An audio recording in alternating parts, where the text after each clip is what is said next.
کہ میری بھائی کو کہ یہ وہ عشاء کی نماز کے بعد سورہ اخلاص شریف قل هو اللہ احد اللہ الصمد لم یلد ولم یولد ولم یکن لہ کفوا احد مجرب عمل ہے. کتابوں میں لکھا ہے کہ جس کے رشتے نہ آتے ہوں اور اگر آتے ہیں تو پھر بنتی نہیں ہے بات, تو اسے چاہیے کہ عشاء کی نماز کے بعد 40 مرتبہ سورہ اخلاص شریف پڑھے اور 90 دن تک پڑھے بغیر ناغہ 90 دن تک سورہ اخلاص پڑھے. انشاءاللہ اللہ نے چاہا یہ 90 دن سے پہلے اس کا کام ہو جائے گا.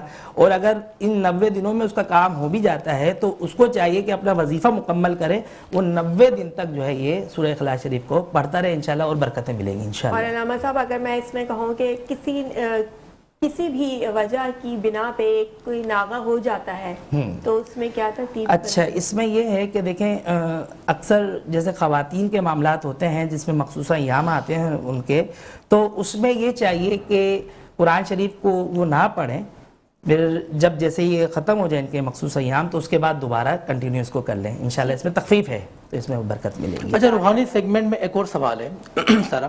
اچھا علامہ صاحب یہ بتائیں کہ لوگ بہت پریشان ہیں, ٹھیک ہے نا, مالی طور پہ بہت پریشان ہیں, تو اس کے لیے کیا کرنا چاہیے, ہم کو کیا پڑھنا چاہیے؟ مالی طور پر بندہ جو پریشان ہوتا ہے تو اس کو تو سب سے پہلے اپنے پہ غور کرے کہ ایسی کیا وجوہات ہے کہ اللہ تعالیٰ رزق کا جو ہے خالق ہے, اس نے ہم پر سر یہ انعامات اکرام جو ہے چھین لیے. سب سے پہلے تو چاہیے کہ وہ اپنے رب کو راضی کرنے میں لگا رہے. اس کے علاوہ مالی طور پر جیسے کہ ابھی رمضان کی پہلی شب گزر گئی, اس میں سورہ قدر کا بہترین وظیفہ تھا کہ 21 مرتبہ اگر وہ پڑھتا تو انشاءاللہ اس میں برکتیں ملتی. مگر یاد رکھیں کہ پورے رمضان میں اگر یہ 21 مرتبہ پڑھے, یعنی روزانہ کی بنیاد پر پورے رمضان یہ وظیفہ کر لے سورہ قدر کا, انا انزلناہ فی لیلۃ القدر, اگر 21 دفعہ پڑھے انشاءاللہ اس میں برکت ہوگی. اس کے علاوہ 26ویں سپارے میں ایک قرآن مجید فرقان حمید کی سورت ہے سورۃ الفتح, اگر وہ روزانہ کی بنیاد پر ایک دفعہ پڑھ لے تو انشاءاللہ اس کے رزق میں فراوانی ہونے شروع ہو جائے گی ماشاءاللہ. اس کے علاوہ ایک وظیفہ اور بھی ہے, اگر وہ یہ سب سے نہایت مجرب ہے اور آسان بھی ہے اور لوگوں کو اس سے بہت فائدہ ہوا ہے. کتابوں میں اس وظیفے کے حوالے سے لکھا ہے کہ جو شخص اگر سورہ کوثر اگر 100 مرتبہ روزانہ کی بنیاد پہ پڑھ لیا کرے تو انشاءاللہ اس کے رزق میں فراوانی ہونا شروع ہو جائے. ماشاءاللہ ماشاءاللہ. اچھا, ہمارے مہمان میں چاہوں گا کہ اچھا اپنا اشرف مہمان صاحب, آپ روحانی وظائف میں کچھ پوچھنا چاہیں؟ ہاں, اصل بات یہ ہے کہ یہ تو مالی پریشانی کی بات انہوں نے کر دی, رشتوں والی بات کر دی. اچھا, ہوتا کیا ہے کہ لوگ بیمار ہوتے ہیں نا زیادہ, بہت سے گھروں میں پریشانیاں ہوتی ہیں بیماری کی وجہ سے, تو جیسے ہوتا ہے کہ بھئی نظر حسد اس طرح کی چیزیں بڑی بھی ہوتی ہیں. تو اس سلسلے میں آپ کوئی روحانی وظیفہ دیں تاکہ لوگ یہ جو بلائیں ہیں وہ دور ہو جائیں. لوگ پریشان ایک تو رزق کی وجہ سے ہیں, ایک بچوں کی شادی کی وجہ سے, اور تیسرا ہے بیماریوں کی وجہ سے. اچھا اشرف, ناصارہ ایک کال ہے ہمارے ساتھ. بالکل. السلام علیکم. آئی تھنک لائن ڈراپ ہو گئی. جی اشرف بھائی, کیا کہہ رہے تھے آپ؟ ہاں, تو اس سلسلے میں آپ ذرا بیان کریں کہ کیا اس میں صحیح کہہ رہے ہیں کہ یہ بیماری کی وجہ سے اکثر لوگ پریشان ہوتے ہیں, اور خاص طور پر وہ طبقہ کہ جن کے پاس علاج کرانے کے پیسے نہیں ہوتے, وہ بیچارے اسپتالوں کے چکر مار کے وہ ایسے ہی آدھے ہو جاتے ہیں. تو اس میں یاد رکھیے کہ بیماری جو ہے نا 2 طریقے کی ہوتی ہے, ایک ہوتی ہے جسمانی طریقے کی, ایک ہوتی ہے روحانی طریقے کی. اگر جسمانی طور پر بندہ بیمار ہوتا ہے تو وہ دوائیوں سے اثر ہو جاتا ہے, مگر ایک ایسا بیمار ہوتا ہے کہ جب وہ دوائیاں بھی لے رہا ہو اس کے بعد بھی جو ہے اس کو شفا نہیں مل رہی ہوتی ہے, یعنی کہ افاقہ نہیں ہو رہا ہوتا اس کو. تو میرے ہر دیکھنے سننے والے کو یہ ہے کہ اگر یہ عمل ہر کوئی بھی بندہ اگر یہ کر لے نا, ہفتے میں اگر 1 دفعہ کر لے, انشاءاللہ میں کہتا ہوں آپ سے کہ وہ ڈاکٹروں سے محفوظ ہو جائے گا. انشاءاللہ ڈاکٹروں سے محفوظ ہو جائے گا. سورہ فلق اور سورہ ناس 2 صورتیں ہیں, بڑی پیاری صورتیں ہیں قرآن مجید فرقان حمید کی. سورہ فلق سورہ ناس 41 دفعہ پڑھے, 41 ٹائم پڑھے. 1 لیٹر پانی کی بوٹل ہے, اس میں دم کر لے, پہلے اچھے سے صاف ستھرا ہو کے غسل کر لے, پھر وہ جو پڑا ہوا پانی ہے, جو دم کیا ہوا پانی ہے, وہ کسی ٹپ میں کھڑا ہو کے اپنے پہ وہ پانی بہا لے. وہ پانی نالی میں نہ جائے, وہ پانی جو ہے پھر آپ کسی دیوار پر یا پلانٹس وغیرہ پہ جو ہے ڈال دیں. تو انشاءاللہ یہ عمل کرنے سے روحانی طور پر جو اگر اس کی بیماری ہوگی, یہاں تک کہ لکھا ہے کہ اگر اس پہ کوئی جنات کے معاملات ہیں, جادو ہے, بندش ہے, تو یہ سب چیزیں بھی اس کی کٹیں گی اگر سورہ فلق اور ناس کا غسل کرے. اسے کہتے ہیں روحانی غسل.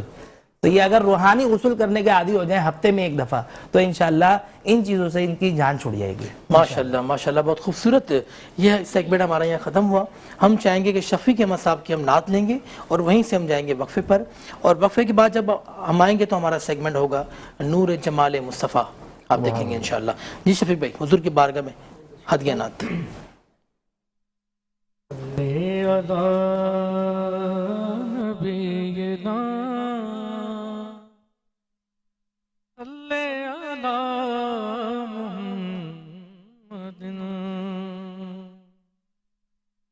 یا شاہ امم ایک نظر کرم, یا شاہ امم ایک نظر کرم, میری لاج تمہارے ہاتھ سرکار, میری نیا لگا دو اپنے کرم سے پار. یا شاہ امم ایک نظر کرم, میری لاج تمہارے ہاتھ سرکار, میری نیا لگا دو اپنے کرم سے پار.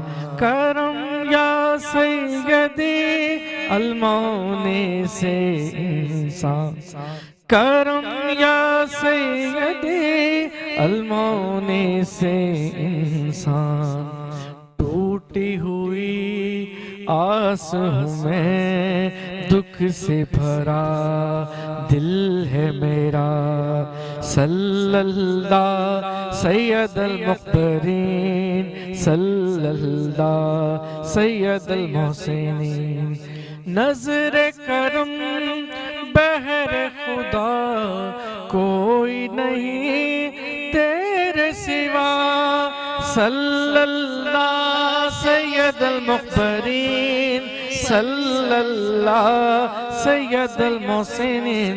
غم خار جہاں, غم خار جہاں, تسکین جہاں, ایک شب تو مجھے بھی ہو دیدار, میری نیا لگا دو اپنے کرم سے پار.